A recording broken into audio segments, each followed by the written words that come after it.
இன்றைக்கி சீலா மீன் எப்படி வறுவல் பண்ணலான்னு பார்க்கலாம் வாங்க. நான் வந்து 1/2 கிலோ வந்து சீலா மீன் எடுத்திருக்கேன். 2 ஸ்பூன் மிளகாத்தூள் எடுத்திருக்கேன், தனி மிளகாத்தூள். 1 ஸ்பூன் உப்பு எடுத்திருக்கேன். 1/2 ஸ்பூன் மஞ்சத்தூள் எடுத்திருக்கேன். 2 ஸ்பூன் பூண்டு விழுது எடுத்திருக்கேன். கருவேப்பிலை கொஞ்சம் எடுத்திருக்கேன். ஆயில் 1/4 லிட்டர் வச்சுருக்கேன். வாங்க எப்படி மீனில் போட்டு மசாலாவை பிசையலான்னு பார்க்கலாம் வாங்க. மீனை வந்து 1/2 கிலோ நம்ம பாத்திரத்தில் எடுத்துக்கிறோம்.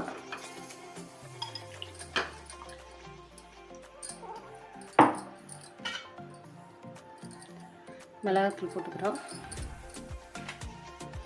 மஞ்சத்தூள் போட்டுக்கிறோம், சால்ட் போட்டுக்கிறோம், பூண்டு விழுது போட்டுக்கிறோம், கொஞ்சம் கருவேப்பிலை போட்டுக்கிறோம். போட்டு நல்லா மீனில் வந்து காரம் உப்புலாம் வந்து நல்லா சேரணும், நல்லா பிசையணும். நம்ம பிசைஞ்சிட்டு ஒரு 10 நிமிஷம் நம்ம ஊற வச்சிடணும். நல்லா காரம் உப்புலாம் நல்லா ஏறி இருக்கும்.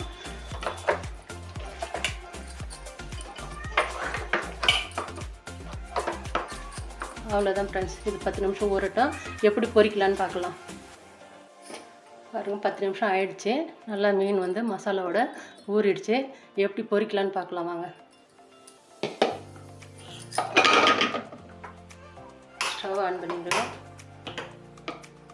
கடாயை வச்சுக்கிறோம். இந்த 1/4 லிட்டர் எண்ணெய் ஊற்றிக்கிறோம்.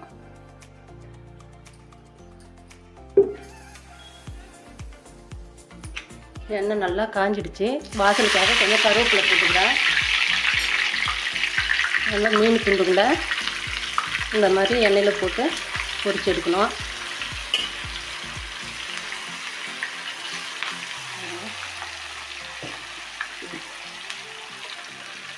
இந்த மெத்தடில் செஞ்சு பாருங்கள், ரொம்ப சுவையாக இருக்கும்.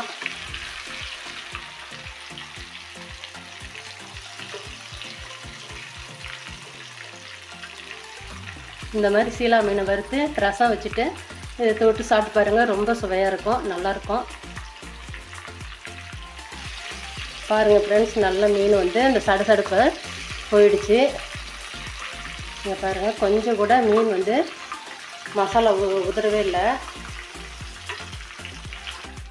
பாருங்கள், கொஞ்சம் கூட மசாலா எண்ணெயில் உதறவே இல்லை. நல்லா வந்து மசாலா வந்து மீனில் பிடிச்சிருக்கு. பிடிச்சிருந்தா லைக் பண்ணுங்கள், ஷேர் பண்ணுங்கள், கமெண்ட் பண்ணுங்கள். அடுத்த வீடியோவில் பார்க்கலாம். பாய்.